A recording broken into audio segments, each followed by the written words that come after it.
Hello everyone. So I'm going to show you a super quick and practical way to download 3D for your project. To do this, we're going to go to the website cadmapper.com. On this site, you'll need to register and then log in.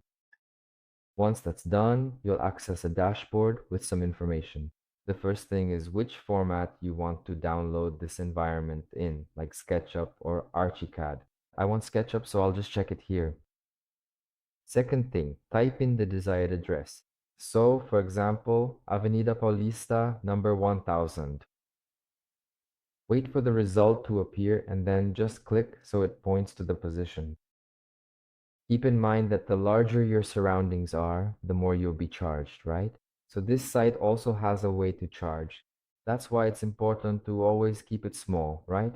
You'll always check down here if it's within the free size limit. So at the bottom, there's a bar for the free file, you see? So you can keep adjusting it. If it goes over that, just reduce it a bit. You can zoom in by scrolling the mouse wheel, and you can also drag to better position it where you want, right? So once you've positioned it, just click on Create File in the bottom right corner. Depending on the size, it'll take more or less time to generate that file. So always wait patiently until it finishes the preview.